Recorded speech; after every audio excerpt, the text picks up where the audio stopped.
beberapa pejabat. Terima kasih semuanya. Dan saya kira kita bisa mengambil kesimpulan bahwa kita terus perlu waspada, tapi kita juga merasa lebih percaya diri, kita mampu mengatasi.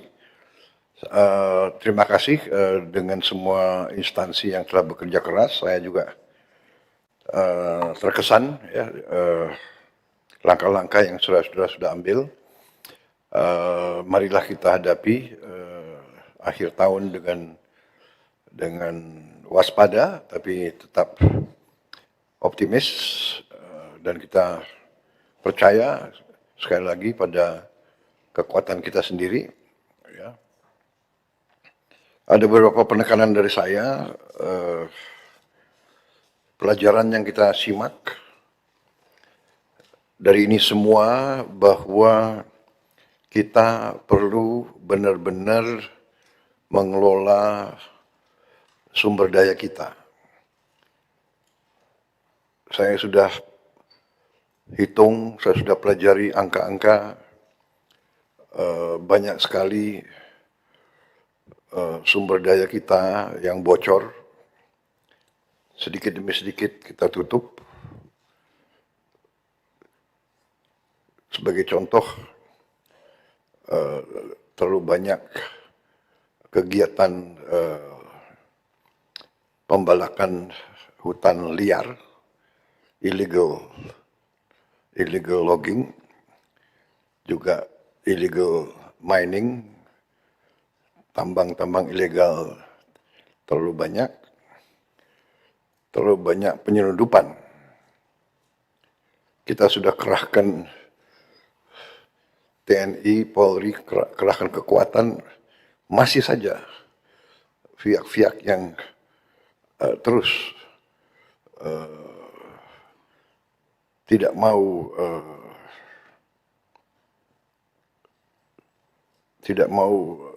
menghormati hukum di Indonesia. Jadi ini mewaspadai kita. Ya. Penyelundupan ini mengakibatkan kerugian besar bagi ekonomi kita. Ya. Penyelundupan, contoh dari Bangka, penyelundupan timah yang sudah berjalan cukup lama.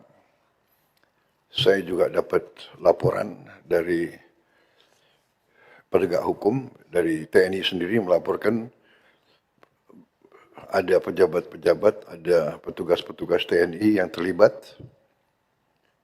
Dapat laporan juga petugas-petugas Polri terlibat. Dan beberapa instansi, ini benar-benar saya berharap Panglima TNI dan Kapolri benar-benar menindak aparat-aparatnya yang melindungi kegiatan penyelundupan ini. Dan juga kegiatan-kegiatan ilegal, pelanggaran hukum, ini harus kita hadapi dengan serius. Ya. Kita tidak boleh takut mengakui kelemahan-kelemahan kita, tapi kita harus terus bertekad untuk menyelesaikan masalah ini. Ya. Contoh yang saya katakan, kalau di awal pemerintah kita, di awal bulan-bulan pertama kita tidak melakukan efisiensi penghematan besar-besaran, kita sekarang tidak punya. Ya kita akan punya, tapi kita tidak sekuat sekarang. Ya saya dapat laporan dari Menteri Keuangan, sisa anggaran yang bisa kita hematkan cukup besar. Dan di sana sini masih juga ada pihak-pihak dari pemerintah kita sendiri yang kurang cepat bergerak. Ya, terlalu banyak menghamba kepada peraturan. peraturan dibuat oleh manusia. Kalau peraturan yang tidak menguntungkan bangsa dan rakyat, peraturan itu harus segera kita rubah.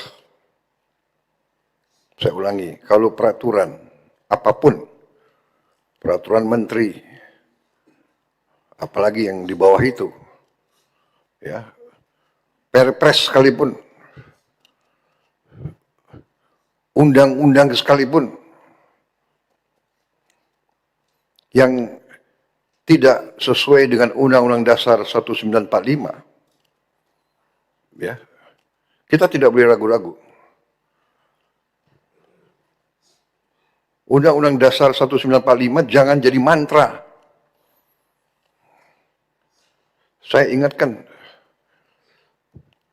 khususnya di bidang kehidupan sehari-hari, berarti pasal 33 itu yang menyangkut kehidupan ekonomi, saya minta ditayangkan ya.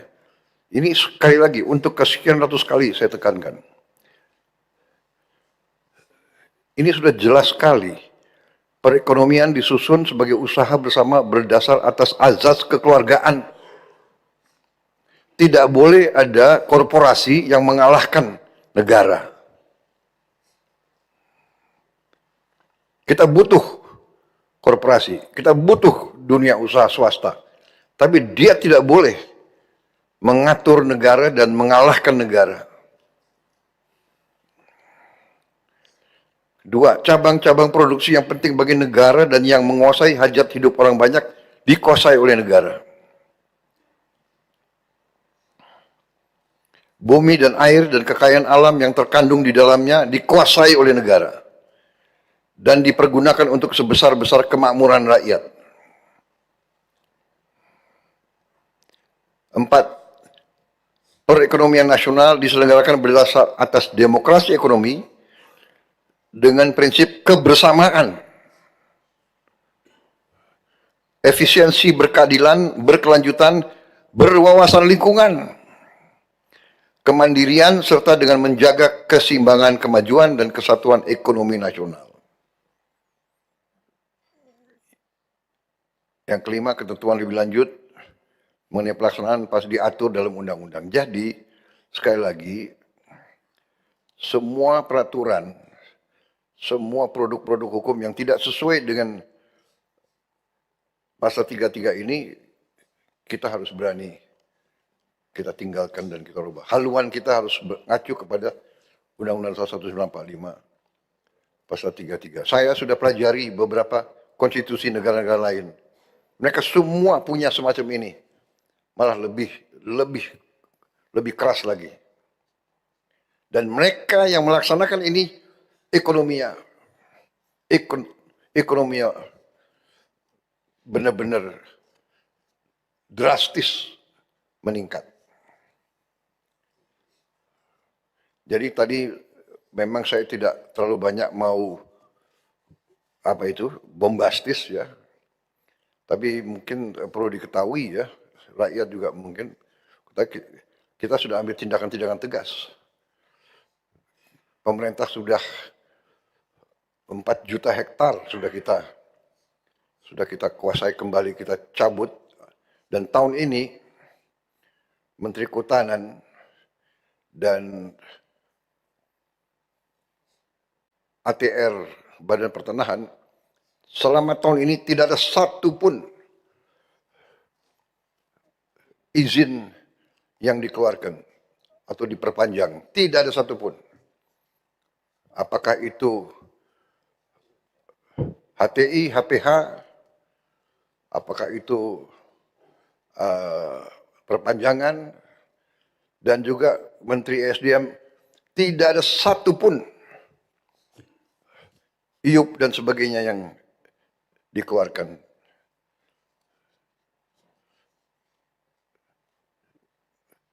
Karena kita akan review, kita akan kaji kembali yang tidak sesuai dengan pasal 33, yang tidak menguntungkan rakyat, kita tidak boleh ragu-ragu. Kita tidak akan teruskan. Ya, kita berpegang kepada itu, saya berpegang kepada ini, bumi dan air dan kekayaan alam yang terkandung dikuasai negara dipergunakan oleh sebesar-besar kemampuan rakyat. Kalau mereka yang megang konsesi menyalahgunakan,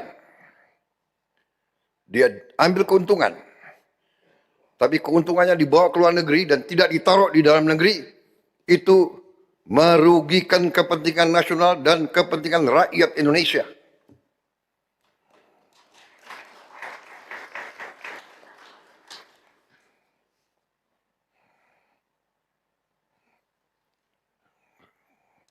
Saya anggap itu tidak menghormati negara kesatuan Republik Indonesia. Menerima konsesi, menerima HGO, menerima HTI, menerima HPH, menerima IUP, menerima izin tambang, mendapat keuntungan, keuntungannya tidak mau ditaruh di Indonesia, saya anggap itu tidak menguntungkan kepentingan nasional, kepentingan rakyat. Kalau kita membiarkan itu terus, kita lalai, kita tidak pantas untuk menjalankan pemerintahan. Saudara-saudara sekalian, itu saya ingin tekankan masalah itu. Kita ingin Indonesia Incorporated, kita ingin semua, tapi kita mohon dengan sangat bahwa semua warga negara Indonesia, semua bangsa Indonesia dari semua tingkatan bahu-membahu, mari kita meraih kemakmuran bersama. Tidak boleh segelintir orang menikmati kekayaan Indonesia, rakyat masih banyak yang susah, itu tidak bisa. Kita sudah hitung, kita sudah lihat angka-angkanya. Pejabat-pejabat pemerintah, terutama BUMN, saya ingatkan benar-benar, dirut-dirut Himbara, kalau saudara tidak sadar bahwa saudara harus menjaga uang rakyat untuk kepentingan rakyat, saudara lalai. Kami terus sekarang punya data-data. Saya kira itu, saya tutup sidang Kabinet Paripurna tahun ini dengan mengucapkan sekali lagi terima kasih kepada semua menteri, semua kepala badan, ya. Saya lihat cukup profesional saudara-saudara sekalian, ya. Dan saudara-saudara, kalau pejabat sudah kerja keras, saudara dimaki-maki, tenang saja, ya kan? Tenang saja. Pohon yang tinggi pasti kena, ya, terpaan angin, nggak apa-apa, itu risiko.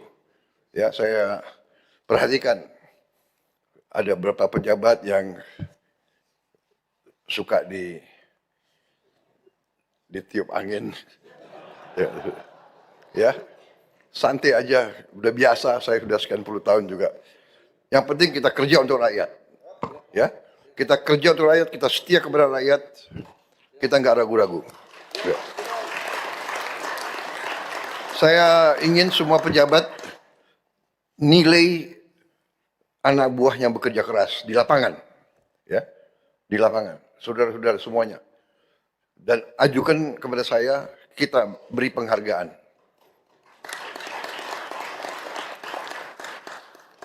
Para kepala staf, Panglima TNI, Kapolri, ya, beri penghargaan. Apakah dia naik pangkat, bekerja, bikin jembatan di alam yang susah, itu membahayakan nyawa. Itu mempertaruhkan, kita sudah lihat berapa anggota kita hanyut berusaha menyelamatkan rakyat. Dia pertaruhkan nyawa, saya minta dikasih penghargaan, dikasih penghargaan yang layak. Tenaga kesehatan, dokter-dokter, ya, petugas-petugas yang di lapangan yang tidak meninggalkan posnya, itu juga harus dikasih penghargaan. Ya. Saya kira itu dari saya. Sampaikan terima kasih saya kepada semua petugas-petugas di lapangan, penghargaan saya, ya, hormat saya kepada mereka. Saya bangga. Saya sekarang menjadi presiden di Indonesia, saya punya pemerintah, saya punya pembantu-pembantu seperti saudara, dan saya punya petugas-petugas di lapangan yang semua bekerja untuk rakyat. Terima kasih. Wassalamualaikum warahmatullahi wabarakatuh.